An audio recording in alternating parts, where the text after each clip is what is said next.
Sarah. Hi, I'm Eunnah, and welcome to the break room. Have you seen that fish meme? Yeah. I really like it. Did you send it to me? I think you're the one who... Yeah, I sent you multiple. Yeah. And I think I forgot to. It's so good. It rolls off the tongue. It really is. It's so satisfying. Yeah. I love it. Clock out, guys. Clock out. Gotta talk to you again. Get off the oil rigs. Welcome to episode 2. I guess it's the break bed. Because we're doing girl talk in the bed today. We're doing girl talk in the bed. We're getting comfy cozy because I am bleeding and I don't feel good. It's okay. And that's my okay. co-host is on Shark Week currently. I'm on Shark Week right now. It's okay. That happens to the best of us. It really does. And so we decided to do comfy cozy in my room today. We're going to do some girl talk. Because I think that was appropriate because, you know, we're going back to school. And when I say girl talk, yeah, that part. I'm sad. When I say girl talk, I think we want to talk about, like, relationships, you know, friendships, like, in, like, the current culture and, like, within our generation and, like, our personal experiences and things that are coming up for us and, like... As I enter sooner, our 20s. Oh, fucking God. We're so old. It's scary. First it was leaving, like... minorhood. I don't know. Goodbye. Hey, and what does that mean? It was first turning 18 and entering like legal adulthood, and then now it's like 20s. That's scary. I'm scared. I'm scared. That's too big of a number. However, before we get into that, let's talk about Oh, let's talk about it. So last week we had Dunkin'. This week okay, a little backstory. I got an espresso machine, I think at the beginning of the summer, I'm pretty sure. Towards the beginning of the summer, and I haven't shut up about it since. Everybody who knows me knows my espresso machine, and I'm obsessed. And I actually just posted my story about these coffees because they looked gorgeous. Phenomenal. Gorgeous. And Miss Sarah here made us some phenomenal syrups, blueberry and strawberry. It's really easy to make. It literally took me less than 10 minutes. I think I'm gonna do it with like, all the fruits. I know. Or you could also, it's so easy to do with like brown sugar. You can make a brown sugar syrup, also vanilla, like it's so easy. And then you just have them at the ready. And for you especially, because you got the whole fucking espresso setup, like I got the espresso setup. You're damn near a barista. Somewhere here, I think it's in that bag over there. They're the dispensers that I was telling you about because I got them and then I got lazy and I didn't feel like that's okay. And that's okay. And that's my truth. We don't have to do things that we don't want to. I'm not gonna. You can't make me. And you're not going to. Sorry. That was a lot. Guys, I'm sorry. Yeah. Sorry about that. Yeah. But coming in hostile to the second podcast. I apologize. I really do. Also, I want to say, please. This is our second podcast. Thank you to like all of our friends who have like come out of the woodworks and like are watching and supporting and liking and like it means so much. Like within the first day, so many people. Guys, that really means a lot. It was really nice to see everybody. Truly, like literally like people who I barely knew in high school are like coming out of the woodworks, like following and like liking our TikTok page and like I don't know, just like it's so like heartwarming because this is something that we both are like so invested in. And yes, this entire week since we posted the first one, or even as we were filming, I remember it was like it just feels like a genuine passion project and 100%. It's something that I want to put my all into and I'm like it's so nice to see people like receiving it well. It's so like, nice. Even the hey, to the randoms that found us too. Thank you. Loving you. Thank you for the support. Horribly. For the follow, for the like. Like these are people that are following us based off of one video. Like I know. And I'm like, guys, thank you. You want to like me. They want to like me. They want to see the journey and I love it. It's so sweet. And like when we say passion project, like truly, because we're both people, like we're both Gen Z, like we grew up like consuming so much of like so much YouTube, like when that like I'm a YouTube girl era, like we were tapped into that and like remember YouTube replay at the end of the year. Bitch, don't get me started. We'll talk about that anyway. I was so like it used to like give me chills, like literally on the edge of my literally give me full body chills, like at the edge of my fucking seat waiting for that YouTube replay and then we stopped because and honestly to be fair because I don't even know what it would be now, like because I mean I feel like they stopped when people turn the page and like we're going to TikTok. Yeah, because YouTube kind of fell, but like, YouTube is back though. YouTube is so back. Yeah, thank you very much so to everybody. Thank you podcasters. Thank you Vanilla Mace. Thank you podcasters. Thank you gamers. Like we're back. We're so but back. I like I was saying, like the golden era of YouTube, like that's what we were consuming like throughout our like childhood and adolescence and like like being able to participate in that now. Like even like at maybe a smaller scale, just because we're just starting, we don't have a large audience. Like it's still is like I'm so giddy about it. Like it's so I'm like the beginning stages are really the most fun if I have to like because you're just figuring everything out. We kind of got over all of the bumps that we were scared about in terms of editing, in terms of clips, in terms of like just everything. And so I think that we're at a good place now where now that we're gonna get into the group right the groove of it, and I'm really excited. Me too. I'm really excited. So thank you to anyone who's watching this and to anyone who's followed or liked. Like it genuinely means so much, and it's like really like our friends have just like been the backbone of this, like watching and supporting, and like it means everything. Truly yeah, it's like hey, truly the alcoholic beverage. Thank you. Not spons, by the way. I don't know. But I do want to shout out specifically. Hey, shout outs. Go ahead. Big ups. My friend Sionali, the one that replied to my note and said that like that she said it looks really good and that she's willing to help us one day if we like once we start upscaling, guys. Trust. So I just want to say thank you so much, babe. Truly nicest person I met second semester. Like I love her so much. We love you. But yeah, I mean that's the intro. That's pretty much all I got. Those are our first messages that we have. I've got dark chocolate covered pretzels. Love. I just bought you a bag of hot Cheetos. And we also have dark chocolate, the Ghirardelli dark chocolate raspberry. My favorite. That shit is crack cocaine, heroin. If they could make injected into my what is it called? Ghirardelli.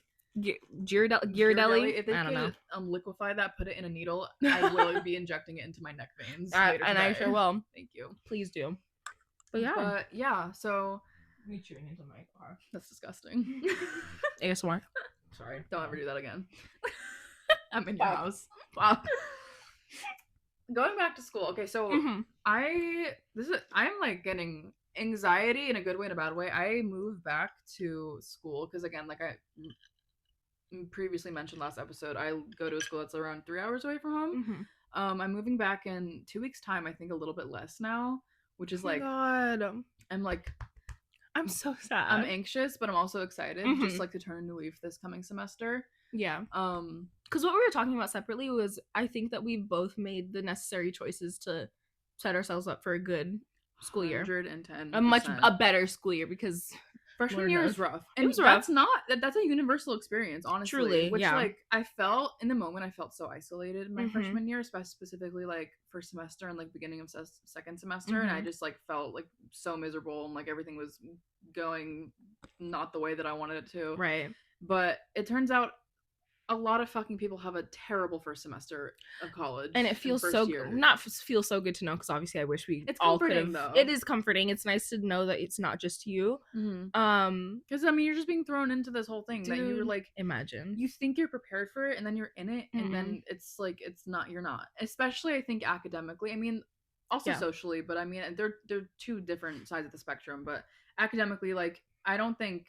I mean, at least I personally wasn't prepared for the rigor. I mean, especially my school is known for like their rigorous academic track, whatever the fuck. Yeah. And also someone who struggled historically academically in school, like that was like a huge shock to me, and it was a lot to handle. Academic probation. And that's okay. And you made it out. And I made it out alive. Thank fuck. Yeah. Because I mean, I know some people that weren't that lucky, and like that shit is scary. Like just getting in there and then like, oh, I might lose my fucking place here, and I just got here. Like it's really scary. And then obviously socially, like, yeah, it's so hard. Like I think we mentioned previously the last episode, like you really have to put yourself out there. You need to, because it's rough. Yeah. It's rough. And honestly, it's okay if you don't like find your community right away. Yeah. Because you have 3 more years. It takes time, and you don't want to settle. Like you don't want to like cling on to people and be like stick to them. These are my people. And then you find out later that you're so unhappy. And exactly. And there's like thousands of more people to meet that you just don't know yet. You meet so many cool people on a regular basis, every single day. People. Like I met my bestest friend like in my acting class that I didn't want to do. Like I was so against doing this acting. Like I did not want to fucking do it at all. My academic advisor tried to make me do it for a semester, and I was like, girl, that ain't my cup of tea. Like, miss me with that bullshit. Miss me with that bullshit. And then second semester, she peer pressured me. And I did it, and I met my amazing friend Ricky. Big ups, Ricky. He loves big ups, by the way. Yeah? Yeah. Like, it's his new thing. Like, every time he texts me, he's like, big ups. And he got it from the podcast. And now he's beating a dead horse. I love big ups. I love him. I love him. Yeah, so big ups, Ricky. And he introduced me to all his friends. And then, like, genuinely, it felt like my life turned around. Yeah. And I've had this conversation with him. And I was literally, like, I told him, I was like, like, meeting you and, like, just like having you incorporate into my life and you like introduce me to all these people like truly saved me. I remember when you posted, I think it was on your second account, when you posted well, I think it was on both accounts because you posted the one like the main one with like you and Ricky on the cover, and then on your second account like just kind of a dump of that night that you were out. I remember I kid you not, I got like a little bit emotional because I was like, I remember when you came home for, was that winter break? It was winter or spring break. Winter, spring break, one of the two that we got together, and we were talking about how rough of a semester it's been. And I was like, oh my god, she made it. Truly, like, meeting him like turned my shit around so fast. Also, another friend to shout out, Dylan. I love Dylan so much. Like, and like, Dylan. We were just talking with your mom about this gay man. We love gay men. We love our gay men. And it's truly the two people who fucking saved my ass last year. Our gay men. Our gay men. So shout out gay men. We love you. Shout out gay men. We love you. We love you, gay men. Oh, this is gonna give me a green hue. So we're gonna go ahead and sorry, my TV. I'm trying to set the mood, make us feel comfortable, and it's like doing weird things. But yeah. Actually, yeah, shout out gay men. Like, literally. Really saved my ass like, the whole entirety of last year. Like, so like you said, we both have, like, set a good foundation for ourselves to go back to school in these coming weeks. Scary. But yeah, I'm excited. Like, I also mentioned previously, like, I'm gonna definitely, like, start trying new things. Like, I'm gonna be auditioning for stuff and, like, joining clubs, and I just applied to some job. What the fuck are you doing? Trying not to chew into the mic. And please don't. I won't. For the sake of all of us. And I won't. Trust. Thank you. But yeah. Are you doing anything new this coming semester? Definitely want to join clubs because I'm like, we did like a project where, well, it was something from my production class, and I followed my friend Abby to her. She went to the filmmaking club, and I remember I was so intimidated because they did like the you know, like the big club fair that they do at the beginning of like the year to get everybody acclimated. We went to that. Sorry guys, I have to take it. Like my mouth better because that shit is so good. It's so good. It's literally just like latte with oat milk. Oat milk, love oat milk. So good. And the strawberry and blueberry. Good as fuck. But I remember I was walking around that fair, and I got to the table with the filmmakers club, and I was so intimidated but they were so nice, which I don't know why I was intimidated. I don't know why I was scared, because they were so kind. They shared so much about the club, and I just never joined because I was scared. Because I think I've always had that little thing where if I don't think I'm gonna be like the absolute best at it, I won't do it, and that's unfortunate. Like I can't go into things with that mindset, but I really do, and it stops me from doing so much. And then like the few things where I do end up doing a thing where I'm like, I don't know, like I'm scared, I'm not going to be really all that good at it, I have so much fun. Exactly. And so I keep trying to remind myself of those moments where I have fun at these things where I think I'm not going to do well. So I followed her to, I was helping her film at like different clubs that she was going to. She had 2 clubs that day, and she was doing like a day in my life. And I followed her to Filmmakers Club, and it was so fun. I love. What did you guys do? It was so much fun. They were talking about like their final films, I think, for the end of the club. Like it was coming to a close, obviously it was the end of the semester, but they were talking about their final films. They played like games at the end. They were doing elections for this coming semester, like for because everyone was, we had seniors that were leaving. But we did elections, we played games. It was so fun. That's and really they like welcomed, it was me and this other kid in our class. We helped her out, and they welcomed us with open arms. They were talking to us. Sweet. It was so nice. And you know what? Film and theater people are always the nicest. Yes. They really are. Yes. And guess what? It's because we're all nerds. Sorry to say. Thank you. And that's okay. Dorks. And that's what we're dorks, and I love it. Yep. And they were so nice, really kind. You know, it was just really nice. So I'm definitely looking into clubs. Am I doing anything in I mean, clubs is really all I wanted to do because I didn't do any. Right, me neither. Yeah, I joined the garden club for a week and then I never went back. Yeah, I didn't do anything. And I only joined because one of the people there was really hot, but he ended up having a girlfriend, so I was like, pause off, I guess. And isn't that the story of fuck, I know. God. I know. But yeah, I'm very excited for what this year is going to bring. Even more exciting, my mom's going back to school. Yes, she's going back to school. We're very happy for her. She's so nervous, and I'm like, it's honestly kind of sweet. I'm like, it's really sweet. I'm like, she's so nervous, and I'm like, oh, it's so cute. But also more exciting that you guys are on track to graduate at the same time. Isn't that? Oh my god! Really, like imagine that, like both of you. In your I'm gonna be a wreck. Bitch, I'm gonna be there, like camera on, like in hand. No, literally, if they give us extra tickets, I'm bringing you. I'm bringing Karina. You guys are coming. It's gonna be like I'm so gonna be sitting there in tears. So you guys are gonna have to like really hold me up because I'm not gonna be able to. I'm gonna be like patting dry your makeup. Yeah, like it's okay. She's okay. Like I'm gonna be like the like a little kid. You know how the cute like graduation videos where the little kid's like, "Hi, mommy." That's gonna be me. Oh, that's my mom. Oh my god. I'm gonna have to like sit your ass down. Be like, they're about to escort you out of here, Eunnah. You gotta quiet up. I'm gonna be a mess, but I'm really excited. That's so exciting. I'm so excited for your mom. I'm so excited for her. So that's really exciting. She's gonna have a great time. I remember I was at I went to my mom's culinary school graduation, and it was awesome. I think I was like 10 years old. Oh. It was me, Noah, my twin brother, and our older brother. We all went. It was at Carnegie Hall in the city. Love. And I was just going through my camera roll the other day, and I found the video that I recorded in the audience of them like calling her name, and like her walking down the stage like with her chef like jacket on and like her hat, and it was just like it hit me in all the feels. So proud of Miriam. She's a pastry chef, like official pastry chef, chocolatier. She's a chocolatier, certified chocolatier. It's really like it's so special to like. And like obviously my mom went to culinary school, your mom's doing nursing school, it's different, but it's really special to be able to watch your parent like chase after something and watch them graduate, like at an age where like a lot of people probably think that your life is over. It's like too far gone. No. Like it's really never too late. Like I literally, and that's why my mom is truly like one of my biggest inspirations because growing up, my parents are divorced, so for a good amount of time she was a single mom, 3 kids, twins, and she was working like 3 jobs and like stuff that she was not passionate about, she was miserable doing, and literally one day she just up and left and was like, I'm going to do what I've always wanted to do. And she's always wanted to do, I mean, even like when I was like so young, like she had like a little side hustle where she would bake cakes for people for like weddings or birthdays or any of that stuff, and it's always something that she's loved being in the kitchen. She loves doing like sweets, like pastries and chocolate. And one day she was just like, I'm just gonna do it. Like I've been told my whole life I shouldn't do it because there's no money in the field or like, you know what I mean? But she did it, and now she's doing what she loves every single day. That's right. And it's so worth it, and it's truly never too late to do what you want to do. It's never too late. And it's like on the same kind of thing where I feel like that's another reason why I feel so connected to you, is because we have like, it feels like we have such similar like paths where my parents were never married, so they just separated. Same thing, single mom. I was her only child, but it was like it I'm not gonna get into the dynamics of it all. It's a lot to explain, but same thing.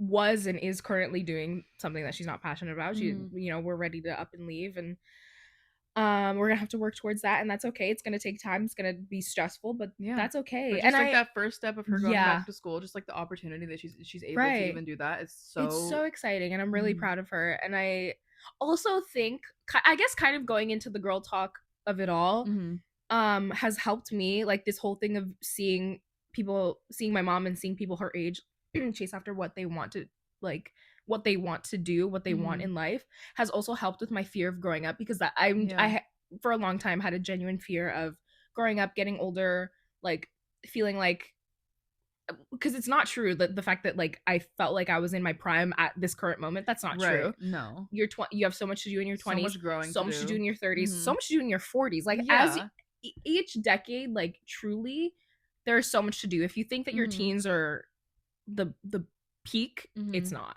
They're not. And the people I know who like peaked in high school and shit, like it is unfortunately for them, but you know, and those are not people that you want to like surround yourself with. No, because like people like that who like they think they peak in high school or college and like those like young wild crazy days or whatever the fuck, it's like they don't have, I mean, this is a generalization, but the people that I have experienced, like they don't really have any like true passion and goal moving forward like with the rest of their life, and like they're very superficial, and like they really only care about like the aesthetics of it all, and it's like there's so much more. There's so much more. And I feel like at this age, like you were saying, like fear of growing up, like at this age everything feels so big, like especially just like entering college and like, you know, having to decide what you're majoring in and that like dictating the rest of your life, which it doesn't. It doesn't, but it's scary to feel like you're locked down because it like in a way it kind of does dictate a lot of like the more like the close future because you're doing something for 4 years and then you feel like maybe this isn't it and then you have to either restart or like, you know, and it feels scary, but it's okay to do. It's okay. It's okay. It's a lot of pressure, and so that's why I feel like it feels so big in the moment. Yeah, like, there's so much pressure around it, but like, I mean, we're 19. Like, there's so much time. There's so much ahead of us. There's so much time to figure shit out. Like, so this is just the beginning. Like, we're just at the tip of the iceberg. Truly. And I think also what added to my fear of growing up was, and the fear of feeling like I had to decide everything now was, oh my god, I'm so like, why am I burping everywhere? Get it together. Sorry, guys. I don't know. I don't know. On the podcast. We're doing like belching and vomiting on the podcast. Like I don't know what's going on. Like, we can sell it on OnlyFans for some fetish shit. Literally on some fetish shit. What, guys? Would you be interested? Guys, sound off below. It's disgusting. Smash that subscribe button. Make sure you like and comment. Anyway. Hit that bell. God. No, but I think the structure of my high school, you know, like the whole academy thing, I don't even it was so stupid because it's like you're applying to get into high school and you're choosing a major of sorts to do for 4 years 14 years old, and they're making you feel like this is probably what you're going to go into. Like even when we were doing the classes, because I was in information systems, while we're doing the classes they're talking about like the future of that, and like if we weren't doing something correctly, it was like you're gonna have to do like you're gonna have to really get used to it. This is something you're gonna see, and making it feel like that was what we were tied down. For a long time I thought I was gonna do computer science because I was so locked in to that academy, which is crazy. Like having to decide that at 14, it stressed me out so bad. A child. 8th grade was so stressful. It was so stressful. I remember because my dad was very like, he made it seem like it was literal college applications. He was really that's what it feels like though. And I got home and cried because he said he wanted me to go to a high school that literally like had kids on suicide watch, like for you, queen. Like literally me tilting it away. Like no, I actually feel that really hard because I didn't apply to the academies. I was in middle school, well, from early childhood to middle school, I was in a religious school, and our whole class was applying, like, for when you want to go to the religious high school, you apply to it, you submit applications, and then like there's a day like where you hear back from all of them, right? And I remember I had so this scary, and on different scales, but it's the same thing where it's literally like it's college applications. Like, I was writing like college. I was less stressed during college applications. I was writing high school essays, like college essays, but to get into a high school, which I ended up going to public school anyway. But I had this friend, one of my childhood best friends, and all of her older siblings had gone to this one school. And she applied and she didn't get in. And it was crazy. And it's literally like, it felt like a college legacy type thing going on. I was like, we're 14. Isn't that crazy? Like, this is not the type of stress that we should be put under right now. No. Actually, because when we were applying, I think I was 13, I remember, because it was right 13. It was like right before, like the beginning of 8th grade. So it was like before November. 13 applying and 14 getting heartbroken because you didn't get into one. Into high school. And high school is bullshit. And can we talk about that? Because high school is such fucking bullshit. It didn't set me up for anything. It didn't prepare me for college. Jersey, do better. Jersey's doing really bad. Like they're saying, did you see that thing where it was saying that we were like top, like in terms of high school? I'm like, that's not true. Or top in terms of like education. I'm like, that is not true. No, we're doing falsehoods. We're doing so bad. Like, but like just generally like high school, I mean, first, I'm sure everyone's experience obviously is different. I'm sure. I left high school with 3 good friends, like 3 like solid good friends, and obviously I'm grateful for that. Shout out Brielle, shout out Sophia, shout out Maggie. Brielle, I went to 2 high schools. The one high school that I graduated from, Brielle's my only friend from there that I still have, like, actually good like friend. Like, I'm still obviously like keeping contact with some people from there, but like good, like locked in, like I see her like regularly, like type friend. And then I just got very lucky at my first high school with my good friend Sophia and Maggie, big ups. But yeah, I mean, I obviously some people, you know, meet their lifelong best friends in high school. I feel like that's not the case for a lot of people that really I know not. At least. Yeah. And it honestly, high school is just traumatizing, and it makes you want to kill yourself. Y'all mind? Like, I don't know. Like, at the end of the day, it's it was like, it's like being fucking put in a war zone. Yeah. Being like, I think it was such a shock because I remember, first of all, I think a lot of us, I think we tend to forget COVID like fucked us up really bad. Yeah, we're COVID high schoolers. We're colon. What is wrong with me? Anyway, so COVID hit middle of or towards the end of 8th grade, March of 8th grade, and then we graduated. I did a drive-through 8th grade graduation. I got home and sobbed because I was like, this is not what I want. No, and for me, like, it was so fucking heartbreaking to me because everyone's going to different high schools. Well, for me at least. Yeah, no, me too. But for me, I had been to that school. It was literally K through 8. Oh my god! I had been at that school since I was 3 years old. To 14, and get a formal. Yeah, I was building up for this moment for the longest time, and I didn't get to have it. Yeah. And did you guys have an 8th grade trip planned? Yeah, because we did. Yeah, everyone did. It was how, and I to this day I still like and I'll beat that dead horse till I'm fucking dead, because and all the grades before you, like, they talk about like how fun it was. They were gearing us up. The 8th graders the year before, they were like, you guys are gonna have so much fun, because we also had an 8th grade sleepover where the girls were in the gym, and I think it was split some way where like I think guys were somewhere else, girls were elsewhere. But I was gearing up. We had the sleepover, we had the trip, we had the graduation, and I was just like, this is not what I expected. No, it was so fucking disappointing. And for our trip, we did like a bake sale. My grade did a bake sale like early 8th grade before COVID hit. Yeah. And we raised so much money. Like, we were dedicated to that. We raised so much money. Guess what? We never saw that money again. I was gonna say, I wonder if, because I remember we paid before. We'd already paid for everything before, and I don't remember if we got refunds for that. I don't remember. Worked our asses off during that bake sale, bitch. We was in the kitchen baking. Dude. We were baking. I had my mom baking. I wasn't baking shit. Thank you, Miriam. It was, first of all, the bake sale was just so fun. Like, we had so much fun doing it. But like, we were so committed to it, and we raised I think we raised like a couple $1,000. Wow. Like, we raised so much money. Like, it was like a days long bake sale. Yeah. And we never saw the money again. They took it, put it in a lockbox, said we're gonna do it for the trip, and guess what? We never saw it again. After all that bullshit, we're doing money laundering in middle school. It's fucked up. These districts really, I don't even know. But yeah, COVID really messed up everything, because I was a straight A and occasional B student my entire life. I was such a good student. And then 8th grade hit, and because I already felt myself losing it a little bit even when we were still in school in 8th grade. I think it was like the transition, the thought of the transition that was coming up into high school. I think that was really stressing me out. Yeah. Because that was all anybody talked about. All of 8th grade was just like, you guys are going to high school soon. And then high school, I just lost it all. I think. I think COVID fucked all of us up on that. I almost didn't graduate. Hey, fun fact! People don't know that. I was on that boat too. I'm pretty sure. Yeah, like, a lot of people don't know that. I almost didn't graduate because I almost failed my academy class. So, but guess what, girl? You did it. Made it out. Sobbed to her and made it out the hood. made it out the trenches. You know that one video where I was never there. Trenches. What trench?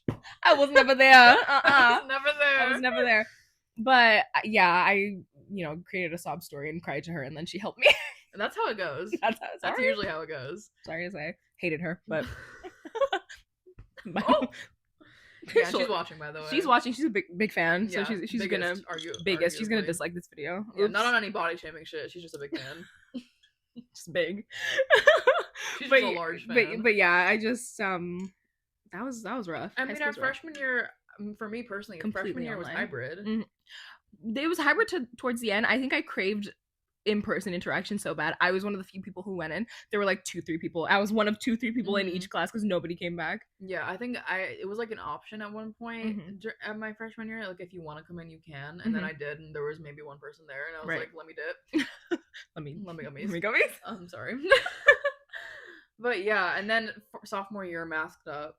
Yeah, like, shit was like, and when I think back to that, I'm like, that is so weird. Oh, there's my mom. Our loud ass bathroom. The door just doesn't open. Did you feel it when you went in there? I had to fiddle with it a little bit. It's okay. Yeah. But just thinking back to, like, we were in high school, like all wearing like medical masks. Like Isn't that's crazy? really weird to think about. Do you remember the first time you saw certain people's faces and you were like, "Whoa, yeah, that's not what I thought. That's not what I thought you looked like." Yeah, in a bad way. In a bad faith Oops, way. in a terrible way, because some people I was like, "Whoa." But also, I think that created like a really insecure generation of people, because I actually know mask fishing. That whole mask fishing. That whole thing. I haven't heard that word in a while. That word. Did you have people in your school? I had people in my high school, who continued to wear the mask. Yeah. Years later, because no I one think was masking anymore. Yeah. Not even just in the general public. Like COVID has until junior, like junior, senior year, there were people who were wearing masks. Still even in my senior year, there was like a select few of people who were still wearing masks. And I don't know. Obviously, some people have like medical issues, and that's fine. Yeah, like, but and even if not, wear your mask, girl. Like, yeah, you're probably better off than most of us, because I have a really weak immune system, so I was getting sick all the time. I should have worn mine longer. Yeah, probably. Talk about mono. To be like, to be honest, girl, I was hit bad the last semester. I'm scared. I really hope I don't. My fucking birthday weekend. I left with fucking 2 broken toes and mono. Isn't that crazy? Anyway, we're sidetracking. We're gonna get to that. But there's people who are still wearing the masks, and I'm sure some for medical reasons, but I think a good amount, like, due to insecurity, was and they were the so reaction used to hiding for so long, and they didn't know how to re-enter back into society or whatever, like showing their face, which is kind of like it's weird, and it's sad. It's sad because I think also a lot of it had to do with probably the reaction that people had to other people, because I remember it was a thing where people would, it was almost like a rumor where it was like, did you like, I saw so and so's face for the first time. Oh my god, they do not look like how they look. Yeah, and I know that I just said that, but like like in high school, like when it was actually happening, it really was kind of crazy. It brought in like a new wave, like a form of bullying. Yeah. Almost. Yeah, it's just so weird to think back. We were in high school wearing medical masks. It's so weird. And again, like, it created like a pretty like insecure generation of people. And I mean, I feel like Gen Z is already like 10 times more insecure, just because incredibly insecure. Yeah, the fast paced of which we're going with all these new trends and like beauty tips and Ozempic, and like it's literally, which is a topic that we want to get into as well. Exactly. And I think this is a good segue. It's impossible to keep up with. It's impossible. We can't all get prescriptions to Ozempic and be stick thin, and also like, and let me tell you something, not all of us do not have cortisol face. Like, if you're saying cortisol if face? You think that your face is gaining fat, you're just not fat. It's okay. It's just cortisol. All the time, and like you have like acne, and it's like, it's probably because you have high cortisol, and you should buy this thing off of my Amazon storefront and my TikTok my shop LTK linked in my bio. Like, I'm not buying shit, bitch, off of your TikTok shop, girl. Because it's not. Because all of us are not. Thank you. Where's your doctorate? Because I'm not trusting no bitch with some fucking like Botox the fuck up, like Ozempic the fuck up on my TikTok for you page. Thank you. With my medical history. It's stupid. It really is. Because I'm just like it's a okay new thing every day, bitch. Legging legs. What does that mean? What's a legging leg? If my legs are in leggings, they are legging legs. Thank you. What's a legging leg? What does that mean? I don't even. There's so what many. I mean? I don't know. What that mean? Like there's so many different like new words that people are coming. Cortisol face, legging legs. There's like a million others that I can't even think off the top of my head. But it's like we're just like creating new things for people to be insecure about every day, and then selling a product to fix it every day. There was something it's mentioned capitalism, to you. It's consumerism, and it's like America, corporate America, whatever the fuck. I don't know what I'm talking about, but they're profiting off of insecure young women. That's what it is. The one that I told you about that really pissed me off was that girl. I think it was about Huda on Love Island. She was talking about how she has like the cute, like this little area right here, like the philtrum, I think, right here. She was like she just has the most perfect, cutest philtrum. I'm like, I've never looked at someone's like a space between their nose and their lip and thought, wow, so cute. What if I told you you're a freak? What does that mean? Yeah, what does that mean? Like Ed Gein, like you want to like cut off her skin and like put it on a lamp. Like that's what it's giving. Like it's weird. It's weird behavior. Like, it's odd. I don't even know. To say the very least. It just, again, like it's just our whole generation. I think also like millennials and stuff. Like it's just we're so used to like, I literally remember being like 5 years old in the ShopRite like aisle as my mom's checking out, and the first thing in my eye line as like a 6-year-old is magazines with like Kim Kardashian on the cover being like, Kim Kardashian got fat. Like that's like that shit is being sold to you like since you're a kid. How you don't sad. even realize it, and then you grow up to hate yourself, and you or wonder like why.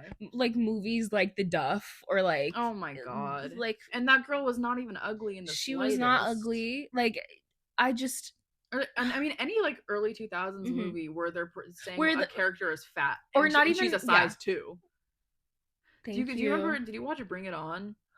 There was this one scene that is stuck into my mind. I'm like seeing it, but I can't remember. And they're in like it's the cheerleaders, and they're in like the gym recently. And one of them is like eating snacks, and like one of the girls goes to this girl and she's like, you need to tell her to lay off of that, like she's gained a few pounds. And the camera pans over to her, she's a size 2. Like she's, isn't that ridiculous? Fuck. And it's like, why are like we're saying that this is like it creates such a warped perception, right? Just the impact that like these movies have had on us, especially like when you think about, you know how they do like the transformation of like the nerd or whatever, and so just taking out the ponytail and taking off their glasses. Princess Diaries. Try to tell us that Anne Hathaway was ugly. Goodbye. Are we serious? Goodbye. That's propaganda at its finest. Ridiculous. Just unfortunately, I think a lot of these classics definitely did a lot of damage. More damage than good. They're great movies, like fun movies, like very nostalgic. I think when you look back at it, like when you watch them again, not to be woke, when you're older, not to be woke or anything, not to be that woke friend, not to be the woke friend, but like when you watch them back in older age, you're like, yikes, I was consuming this, and it's like subconsciously, like probably was ingrained in my head, and and like, if we're all being honest, like we've all let these things get to us. We've 100% all watched a TikTok about legging legs and then wondered, do I have legging legs? Yeah. Like, what is it like?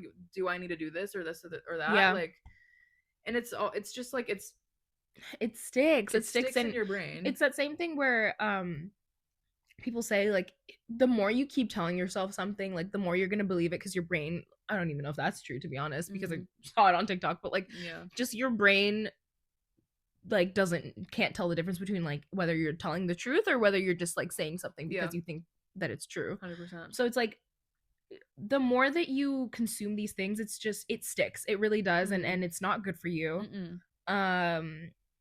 It's besides just consuming it on TikTok, when you have people surrounding you who are, you know, Sarah knows, who, and I think a lot of people have experienced this. A lot of people, where you just have people surrounding you who you know aren't good for you because they have their own negative self-talk that's their issue. That's you're allowed to be insecure. You're like, more than welcome. You're allowed, because you're allowed to struggle. Everyone's allowed to struggle. But for you to act like you are the only person in the universe who is going through something and project it onto someone else, not knowing whether they're also going through, if not the same thing, something on the opposite end of that spectrum, right? You're an awful person. Like, I don't know. Right. I don't know what to tell you. Like, if you don't have the awareness to tell, number one, when someone shuts down because they're not interested in what you have to say because it's affecting them, and two, like, to not think first before you say something, like, be aware of who you're talking to. Be aware of who you're talking to and what you're talking about. Know your friends and know what they've probably told you or what they've been going through. Like, know your friends, know what they're going through, because it's not fair. No, it's not fair. So no, and I think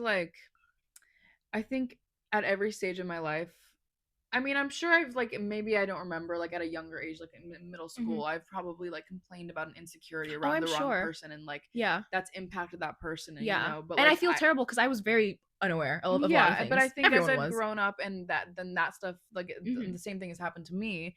Like I try to be so aware of what I complain about, like about myself, I guess. Like, I try to be very aware of who I talk to about my insecurities and what exactly I say, because I can talk about my insecurities with people, but you have to be careful with your words. Very careful with your words, because, and just for example, this is a classic example. You are a really super skinny girl and you're with your group of friends, and they are, you know damn well they're not skinnier than you. Like, maybe it's just like they're not, you know what I mean? And you're talking, I'm so fat. I'm so fat. I'm such a big bitch. And it's like, skinny people, stop calling yourself fat challenge. Level impossible. Literally impossible. And it's like, because the thing is, like, you're allowed to feel the way you feel about your body. You don't need to say it around certain people. Because guess what? Fat's not a bad word. Let's start there. For one, fat's not a bad word. And the fact that you're using it in that way is like ridiculous. And it's like, once someone hits you with the, okay, so if you're fat, then what am I? What do you have to say? Right. Exactly. What are you gonna say? What the fuck you have to say? No, but you're beautiful. It looks good on you. You just told me. Are you serious? I was gonna dox an entire conversation, but fuck it. Like, if you're gonna talk to me about your size 0, your double 0, and then like And you better speak on it. Oh my fucking god. No, that shit pisses me off. And it's like frustrating. It's so frustrating. As somebody who like my weight has fluctuated a lot in like my high school and teen life. I've been sorry. I thought the straw was angled properly. Dribbling into the microphone, like doing gurgle sounds in the microphone. God, blowing raspberries, like just fucking into the mic. Sorry, keep going. Blowing raspberries in the mic on the podcast. But yeah, my weight has fluctuated a lot. I've been on both sides of the spectrum, and as I've dealt with that, like I really try to be extra aware of what I say and who I say it around, right? Because I've been, on the bigger end and had, skinny mini little girls that I'm friends with be like, oh, I'm so fucking fat right now, and then I want to shoot you in the face with a gun and kill you. Because that's like the rage that it brings out within me. It's yeah. Because I'm like, what do you think about me? Right. What do you think about me? But then again, I've been on the smaller side, and I know I choose my words very carefully. And I'm not trying to say like I'm above anyone. No. Obviously people say things and they slip up and whatever. But but I think it does help that like both sides of it, and like what to say, when to say, and I can not I can understand, but I think I get when some people maybe like genuinely don't know that what they're saying is harmful, but it's like sometimes it gets to a point where it's like there's no way you don't know. Exactly. There's no way. There's certain things that people say where it's like you can't be that unaware that you don't know that thing that you just said is extremely harmful to not only yourself, because now that's in your head, but to someone else who's hearing it. Yeah. Like you're spreading your mental illness like it's the plague. And like who knows if that was that person's last straw, right? Genuinely, exactly that. So because like I literally like shit like again, like when I was on like the bigger side of the spectrum, I like conversations that I've had with like old friends of mine, like they've stuck with me, like, and it was like things that were like years ago where like I'm sitting in this room and I'm the largest in the room, and these tiny like girls that I'm friends with are like picking themselves apart in the mirror and talking about themselves. Meanwhile, I'm sitting there and I would give and do anything in that moment to look like you. Yeah. And it just like it beats you down. Yeah. It's so it really does. And I'm talking like people I'm saying people as a generalization, but it really is one person that like asking me for my pant size to buy me a present, and I refuse to tell you. Yeah. I refuse to tell you because I don't want you to know what size I am, because God forbid. And God forbid anybody but myself knows. That's to piggyback back off of that. I've actually set like a really big boundary in a lot of like my newer friendships where if we're talking about insecurities or like our issues, like our past history or our current issues with like body image, disordered eating, stuff like that, I set a very clear boundary with anyone who I'm talking to about these things. I don't want to know what you weigh, what you weighed, what you want to weigh. I like miss me with that number shit. Especially what you want to weigh. Yeah, miss me with that numbers bullshit. I genuinely, I'm not going to tell you how much I weigh. Never. You'll never get I don't have a scale. You'll never get that information out of me. And I do not want to, like, I remember my roommate from last year, shout out Freya, I love her. When we first, started living together, and we like, were staying up and having all these talks about our lives and things we've struggled with and stuff like that. And we both, connected on, we've both like, had history with eating disorders and stuff. I made very clear to her, I was like, I don't want to know how much you weigh. I don't want to know how much you weighed then or whenever. I like, let's keep the numbers out of the chat. Please. And then I think that would make for a healthier conversation. Numbers never came up. Thank you. She never once mentioned a number.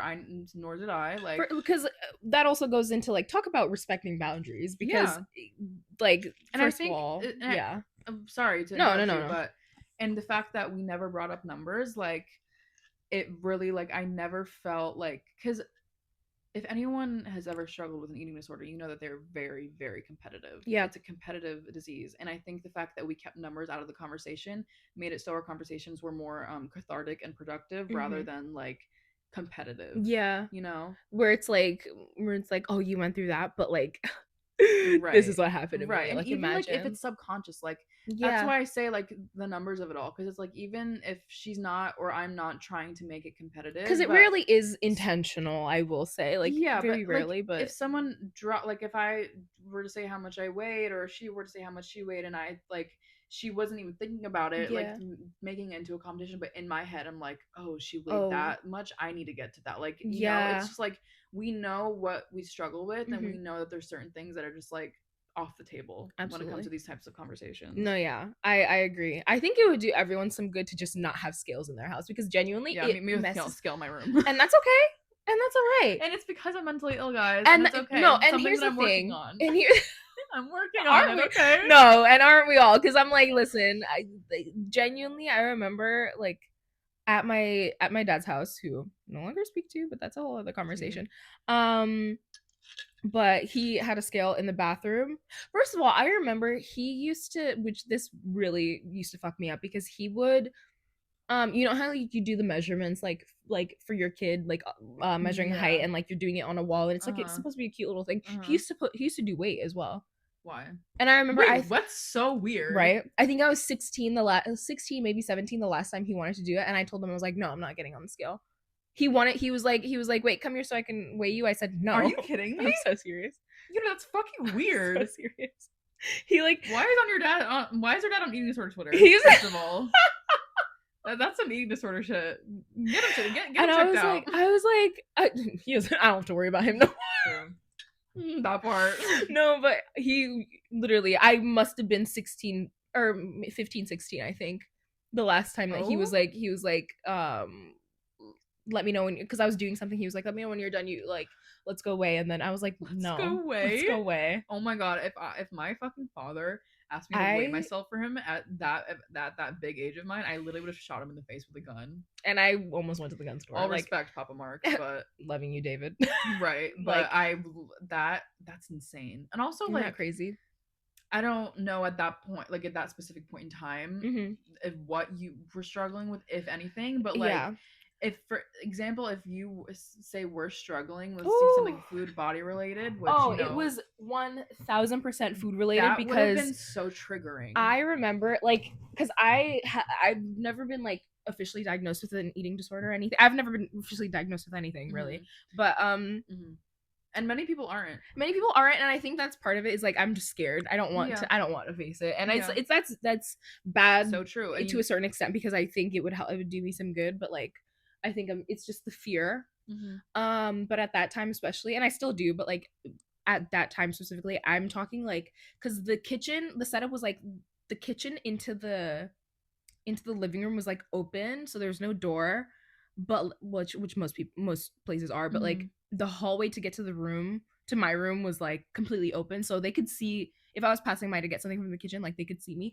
I'm talking, I used to be strategic. Like, I would go to the kitchen, pretend like I was getting a glass of water, and like stuff food in my pockets, because I was like, I didn't want to eat in front of them. I didn't want them to know what. I feel you so hard. Isn't that sad? Yeah, like, I mean, I feel like even to this day, like, I get insecure eating around people, right? Like, or like going to the kitchen, like, I just like, I don't want people looking at me, like getting food, eating food, like, it's a weird thing that a lot of people struggle with. Yeah, it feels shameful, and then I would like get like emotional about it later, because I'm like, I feel sick to my stomach. I just ate like an entire bag of chips and like 2 sleeves of Oreos. It was always Oreos. I don't know why. Kryptonite. And I almost picked that damn goldfish. I almost picked them up at Walgreens today, and I was like, I can't. That's me with goldfish. It's crack cocaine, heroin. Like, I love me an Oreo. Sorry. And bitch, I love me a goldfish. There's a problem. I have no self control around them. Sorry. Do you guys know that those like 20-ounce cartons of goldfish that they sell that are like this big?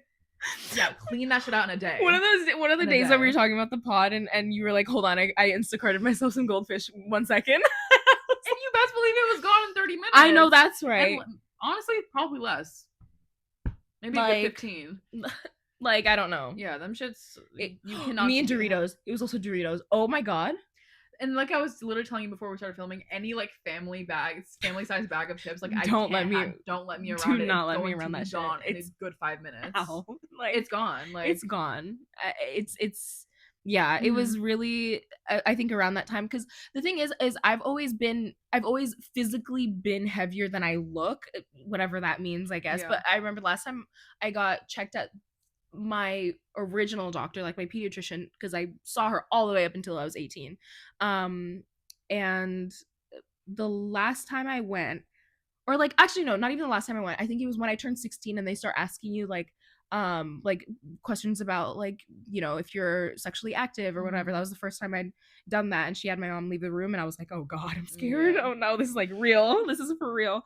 But I remember she told me that like I had to lose weight because I was technically overweight, and I remember she looked at me, she was like, but you don't look it. And I was like, I've had that same experience. And I'm like, and that's the thing is like, I don't like, you know, people talk about being like heavy boned or like big boned or whatever, and like I don't know if that's actually a thing, which I think everyone holds weight differently. I think it might be because my little brother is like, he's tiny, but like he was heavy. Yeah, he was really, really heavy. Yeah, like he was dense. He was fucking dense. He's a dense fucking baby. And I guess I am too. Like, not a baby, but like I'm a dense baby. Bitch, you're a dense baby. I'm a dense baby. Like, right? Yeah. Everyone holds weight differently. Everyone's you know, weight proportion, body distribution is different. Like I remember, you know, being at my biggest, and like again, like, being at the doctor, they're like, you need to lose weight, but they're like, you don't look this and number, she like showed me the scale, because you know, like BMI and whatnot, like the growth chart, and where I was in comparison to where I should be with people my age. I remember that stuck with me, because I was like, I left that appointment feeling so confused, because I was like, what do you mean? Like, okay, I remember I was like, I don't even think I look it, but I'm like, yeah, but also that like, weight? I think it's so stupid for them, like when doctors tell you to lose weight, when it's like your weight genuinely is not affecting, negatively impacting your life in any way, shape, or form, and you're like as healthy as can be, unless it's like actually a health issue, which it wasn't, right? And it never wasn't at the time. It very rarely is. Like, it quite literally never is. I was like, and I'm not gonna sit here and lie and say that I've always been like the healthiest person. I haven't, and I still am not. Like, and no one's I just fucking healthy. bodied this fucking bag of, as you should, by the way, dark chocolate pretzels. But like no one is ever the like picture perfect, like health, like, and I don't want to be, because I don't want to be eating like salmon, rice, and broccoli every single meal. That bullshit. Miss me with that I love salmon, rice, and broccoli, but it's not gonna be my everyday meal. I'm not counting calories. Eating, like, so clean, like all the time, like it will lead to a binge. It's impossible. Quite literally. Like, you're gonna have those cravings, and they're gonna build up and build up and build up, and then you know, it's like, I feel like it's so like classic saying, but like everything in moderation. Everything in moderation, and I think also just now, as an adult, as an adult having free will, the fact that I can literally drive and go get what I want, like, that's another thing, is like, I'm gonna go and I'm gonna buy the entire aisle and binge in the car before I walk in the house. Like, that's what's gonna happen if I'm restricting myself. So I'm just like, I'm gonna eat what I want. Like, as you should, by the way. And doctors will tell you to. I literally remember I was 11 or 12 years old, and crazy age for that to even, bro. Yeah. And listen to this. I was at soccer camp. This was during the summer, and this is when I was playing soccer, and I was at the soccer camp where they were making us, you know, fucking run around in 100-degree heat for hours at a time, and I was like, I have asthma, and I was like, I've noticed like it's like I'm short of breath, so I went to go check that out with the pediatrician. And mind you, I'm like, I was not an overweight child at all. Like, I was pretty, like, if I'm remembering correctly, like skinny at this age, or whatever that even means. But I was not overweight. And I go to this doctor, this fucking bitch. I literally hate her so much. I have a vendetta against her to this day. And we know you watch too, so right. I know you're tuned in, Dr. Love. Just Dr. Love. We might have to bleep that out. But I go in to, you know, check out my breathing. It's always something else that leads to, and like, that I go in and she's like, what's your diet like? And then she's like, you might want to lose a couple pounds. Hey, girl, I have asthma. I'm running to and fro in the 100-degree heat every single day. I eat like people who don't have asthma are literally like, yeah, what do you mean I need to lose weight? Like, that's like, just tell me you don't want to do your job without telling me you don't want to do your job. It's like, it's ridiculous. And that's why so many health issues get ignored, is because it always somehow connects back to weight. And I'm like, I'm here to tell you about like a random bruise that's on me that won't go away. What do you mean I have to lose weight? Like, I don't know. Yeah, I hate doctors. We both have had bad experiences with doctors. I'm scared of doctors. So, like, genuinely, I have not been to my doctor in a very long time. That's okay. I think the last time was because I went to urgent care. COVID related? Was it? No, it was because I was having vertigo when I was stressed the fuck out about family issues. Yeah, that'll do it. I started having vertigo and couldn't see. I was walking through the school hallway, couldn't see where I was going. That'll fucking do it. Vertigo is horrifying. I've only had it one time as a side effect. I think it was like my wisdom teeth drugs or something. Oh my god! Whatever, it had a side effect of something. And you're off the morphine. Off the morphine with vertigo. Yeah, that shit was horrifying, and it hurt. hurts. It hurts. It hurts really bad. It's like, because a lot of the time mine is like, you can feel it behind the eyes almost. And like, I had it while I was driving. It was raining and I was on the road. Yeah. That's like, a death wish, my friend. And would you know it, it was while I was going to a different Panera to grab arugula. So I almost died. It was way down. So I was like, Leap. Oh, fuck me. Shit.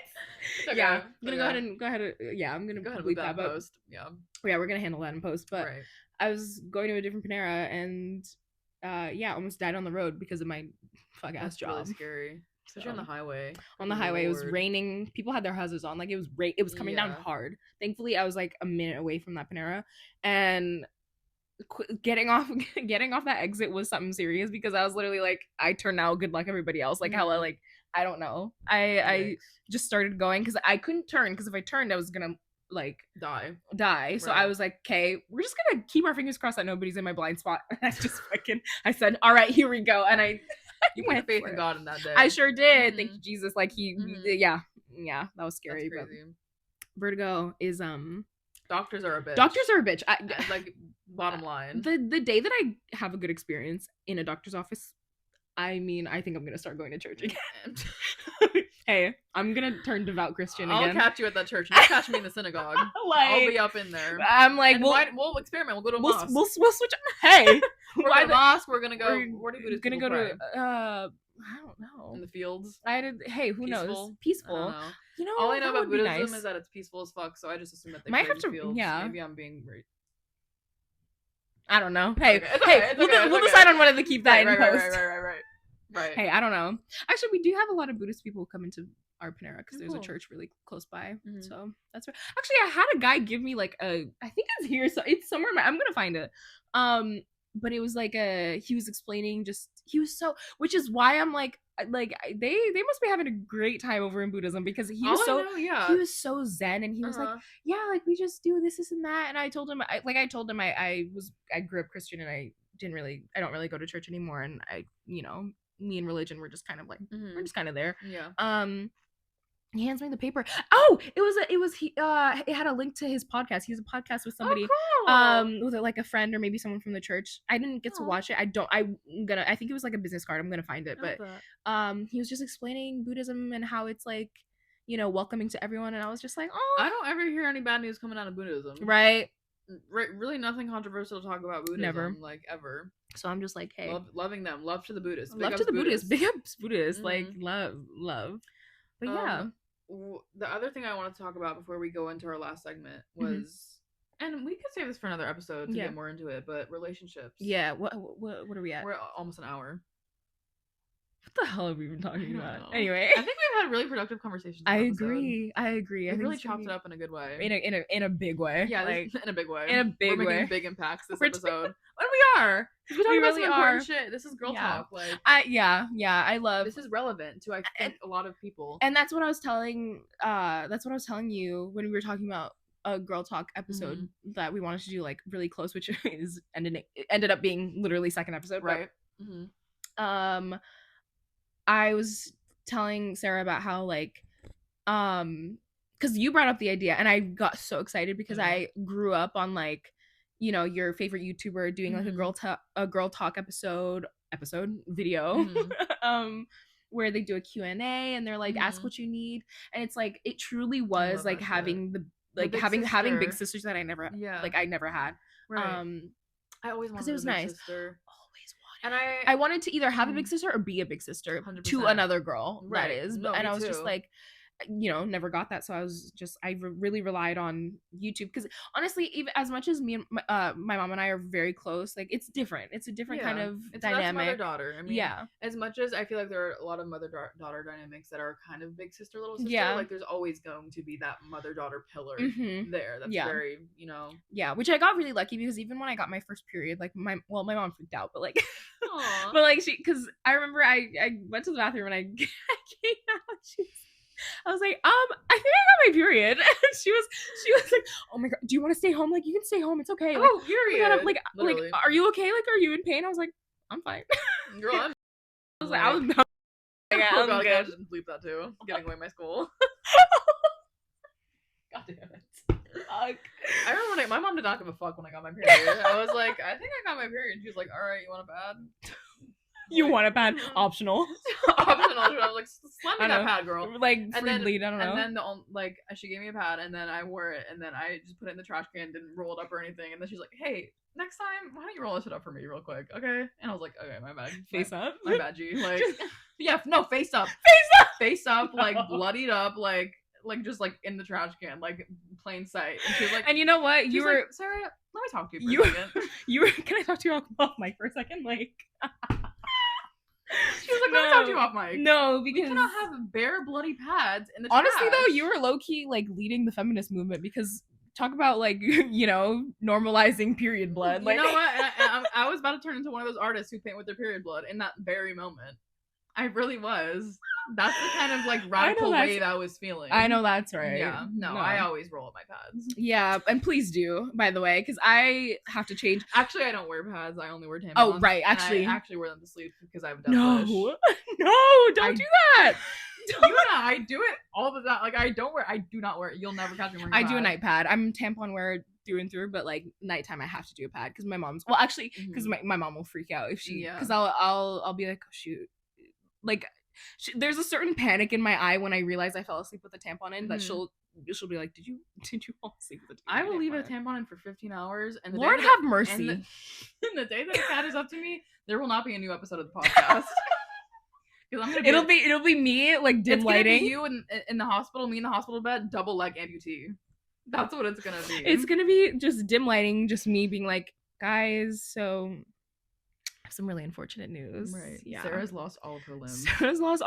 Because she got fucking toxic shock because she wants to keep her tampon in for 24 hours. And you know, I'm never gonna stop doing it. And I can't stand pads. And I and does that qualify as suicidal ideation? I don't know. Well, let's ask the audience. I don't know. Well, let me ask the audience. I mean, in my opinion, I think it's just called living on the edge, but I think it's called taking a risk. Sorry, I want to be a little bit buck wild. Like buck wild. That part. No, yeah. That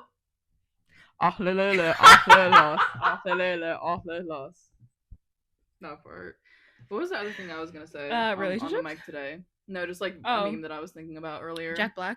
Something. No, but let's talk about that. Okay. I have a hot take about Jack Black. Oh, okay, yeah. She said she wasn't gonna tell me. If you know me, when I told you this, you thought less of me. Oh my God. And it's really not a big deal. I'm scared. I probably won't give a fuck because I don't know definitely anything. Won't. But Jack Black, in my opinion, I think he would be an amazing eater. And let's talk about it. Really not... Wait, can I use it? I need to look him up. I cannot remember what he looks like. And we'll put a picture on screen. Right here. You don't know what Jack Black looks like? I forgot. No, I know he looks like. I can like see the general idea, but I need to look at him like. He's like an icon. Jack Black. Maybe in the Jewish community he's an icon. I don't know. Maybe. I need to see his face like for. And okay. That's not a. What the fuck is going? Okay, enough. Anyway, go ahead and get into that. I'm just saying, and this is just like blanket statement. Like, I think he would be amazing in bed, specifically as an eater. And I love that. Thank you. And you know, most people when I tell them that, they have a sour look on their face, and you're okay. Now you're and that's okay. No, keep going. No, I'm with you on this because genuinely, I think, yeah. No, you're not. And it's I don't okay. know. No. You want to know why I agree? Why? Do I want to say? Do you? What do you want to say, girl? We're gonna say this off mic, I think. Okay. I'll tell you. Wait, just tell me we'll bleep it. Oh, that's a lot of editing. Okay, fuck's sake. I'll tell you. Trust. But I'm with you on this. Just know. Okay. Just know that sour look was me to the people that are giving you sour looks. I'm excited to hear about your opinion. Where I need to get more comfortable in front of the mic before let's do a separate episode on relationships. I agree. We can really delve in, like, take some time to dive into that. Yeah, because it's a big thing. Right. Fuck, I can't remember the meme I was gonna quote. No, I know. It wasn't the. I love it so much. It was some other bullshit that just got lost in translation, unfortunately. I'll bring it for the next episode. It's not the Ian the rapper. No, but let's do that one. Damn mama. Go ahead. No, it's you have to freestyle. No, do it. Damn mama, Sarah shit, bitch. I'm sleeping with tampons in.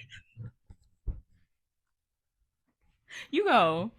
Okay, and I'm sorry. Give me a beat. Okay, hold on. I need. Fuck. Okay, ready? Yeah. You have to. Damn, I'm my Eunnah shit. Yeah, I am Eunnah. Hey. Can I ask? Yeah, I am Eunnah. No, do it again. Let me get creative. Ready? Okay. Damn, I'm on my Eunnah shit. Yeah, I have an espresso machine in my house.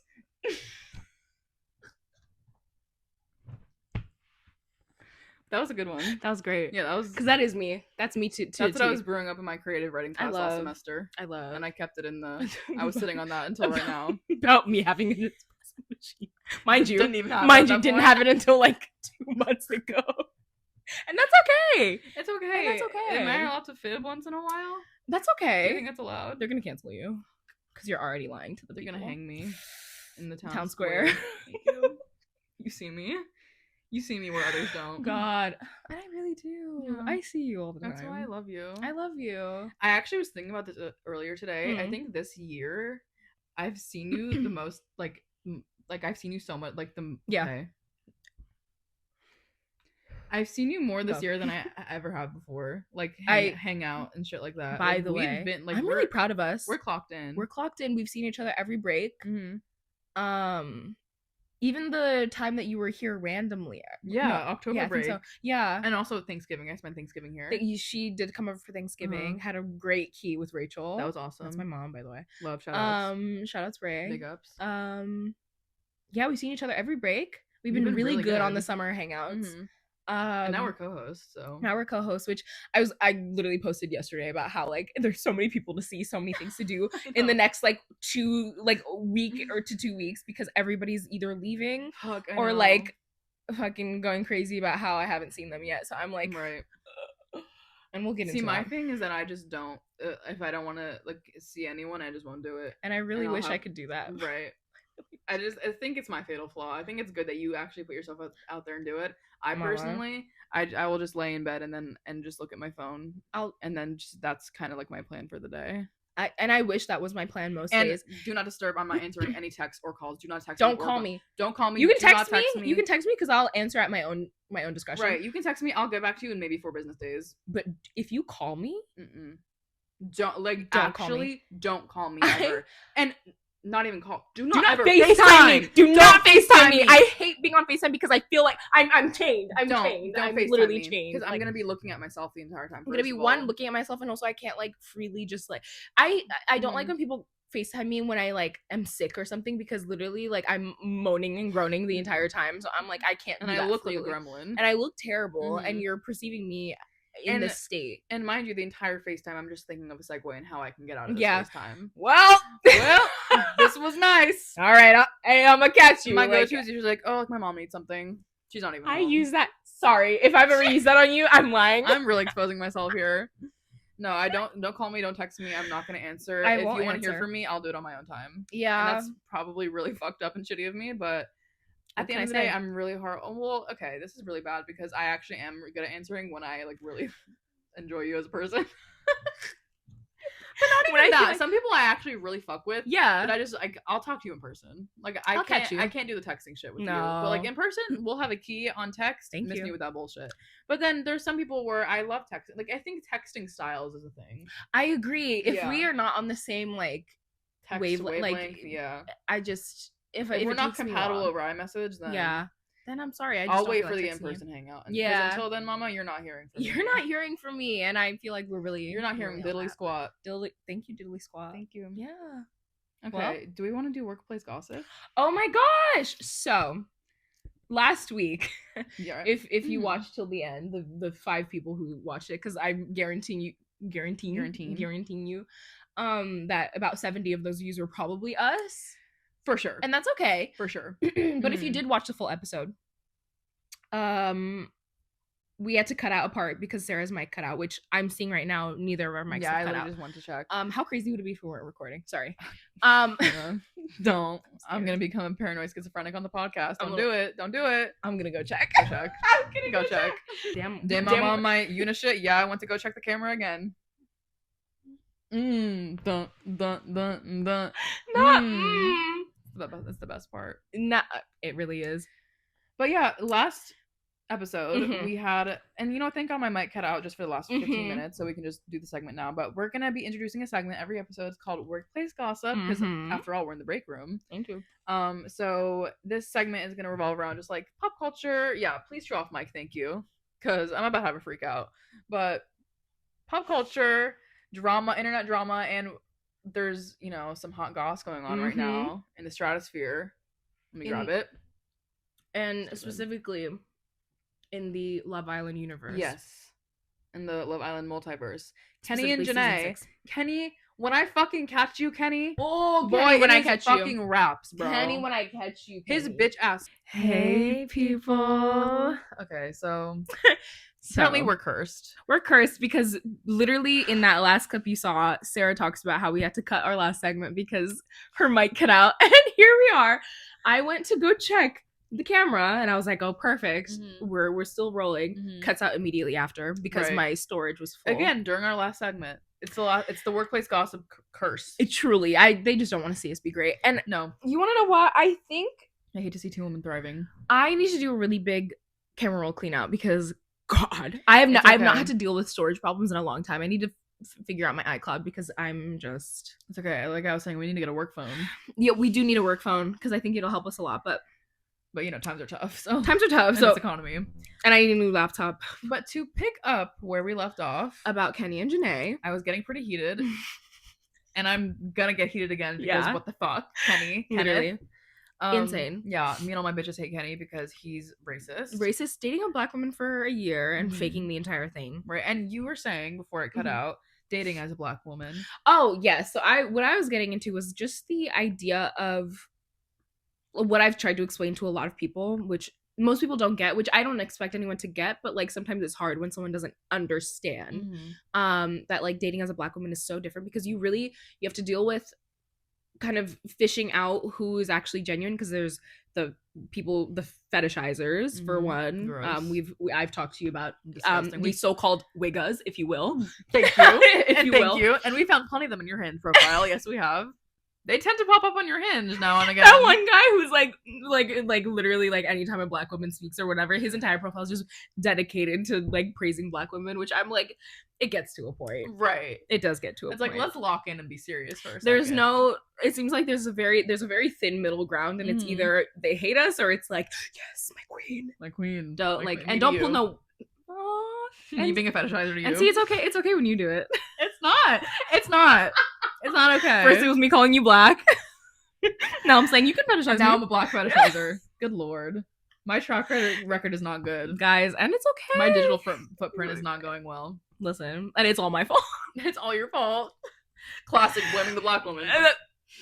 And look what she does. Look what she does. She does this to me all the time. I don't do it. And she doesn't. I don't do it. She doesn't do the allegations are false. They're false, and I'm sorry. I really do apologize. No, yeah, for sure. Right. It's okay. We see each other. We see each other. We good. See each other. We good. Thank you. Anyway, Kenny, this bitch ass. Fuck you. Yeah, fuck you. Kenny. But yeah, it's a tough world where it's like you could be a Janae where you're just first of all gorgeous, second of all just the nice, sweetest array of sunshine, angel baby, genuinely, and like boom. just radiating nothing but light and love. Yeah, and you still have people behind your back saying nasty, hateful things about you. The person that you thought was closest to you, the person who you were gonna marry, are in love with. Yeah, sick and twisted. He's talking about clout chasing, and I'm just like, what I said before, like when it cut off was, you guys came off of the same show. You were gonna have followers regardless. Why would you? If not as much as if you were together, still a good amount. Yeah. So I'm just like, and like I said before we cut out again, when watching them on screen, like we would always see her putting in like tenfold effort, like 100%, but it was never like the way that it was never reciprocated, like. The chemistry between Kenny and Janae, and due to Kenny's, shortcomings, it was never anything that came close to like what we saw with Leah and Miguel and Serena and Cordell. Yeah. Like it's just like there was it was a very clear difference between them. Yeah. And it's like it's a huge difference between also what we saw on the show where, again, I said this last week when the mic cut out and we had to cut, but like how people are kind of leaning into the whole thing about him crying over her on the show and saying like, what, oh my god, and I'm just like, he was crying because he was like trying to get his fucking clout. He was like, trying to get her back. I'm losing it. Yeah, so I don't know. You can use that as an excuse all you want, but I'm just like, also, have you seen that, like, I swear to God, Gen Z, we're turning into our fucking grandparents, because I think you know what I'm talking about. What? Have you seen that thing where like there's this like AI video of Kenny on YouTube, and it's like him like addressing the allegations. And it's like a trailer for like a video he's gonna put out, and it's so evidently clear that it's AI generated. And everyone's like, "Look, Kenny's gonna make a statement," and it's like, "Are you guys brain dead? You're kidding."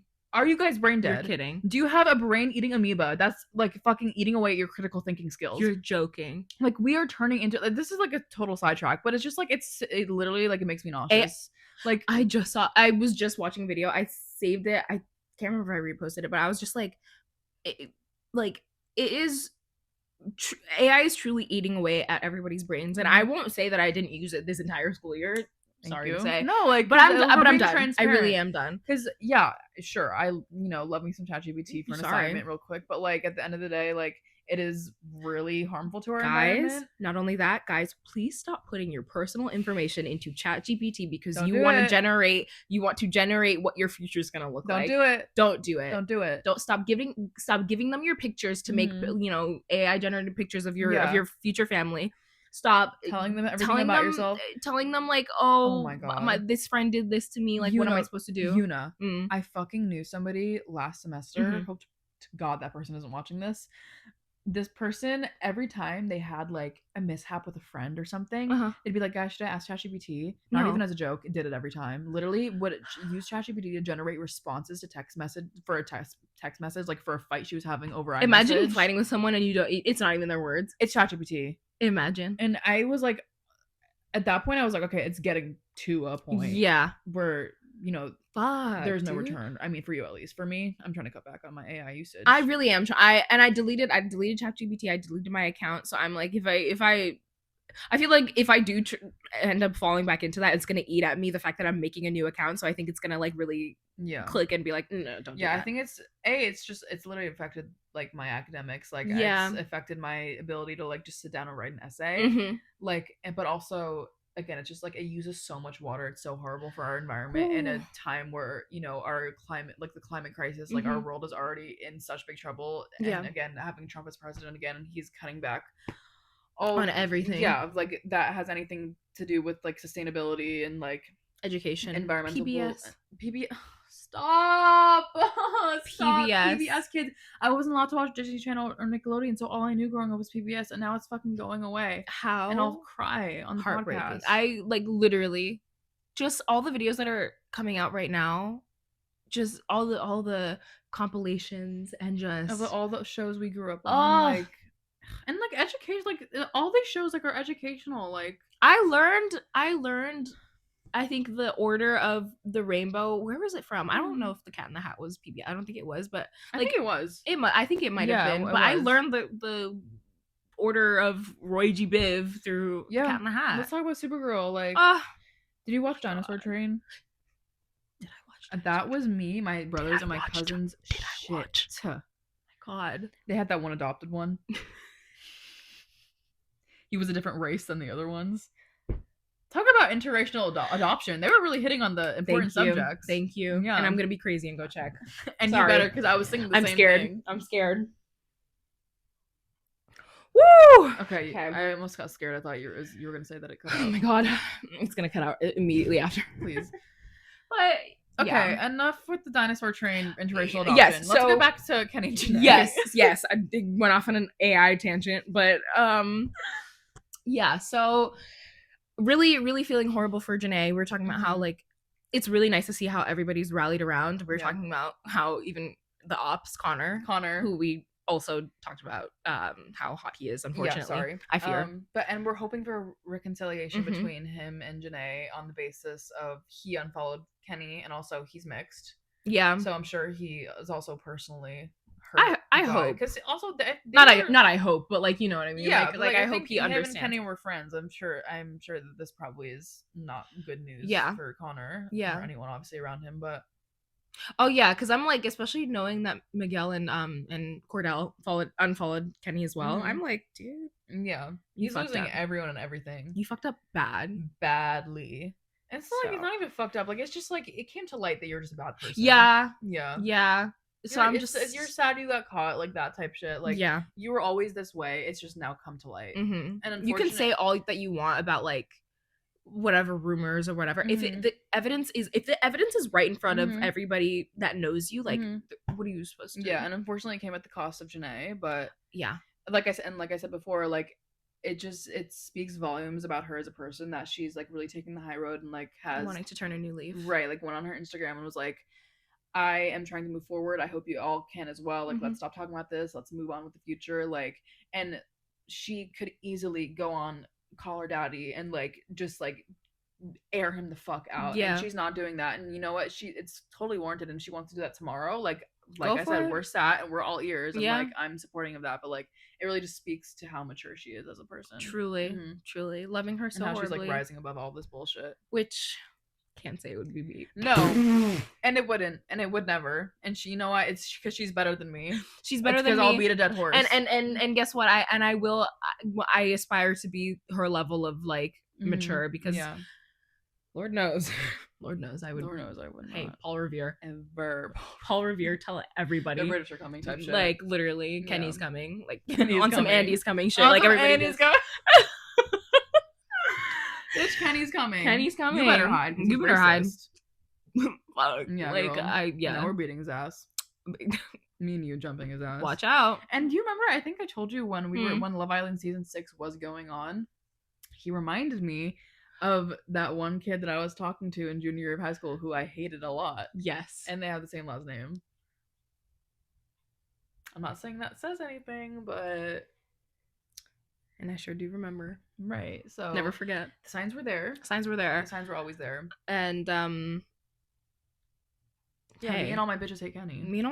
Kenny. We'll get more into the scaries of relationships next episode because that is our next topic. I feel like we need to like spend some time on that. Absolutely.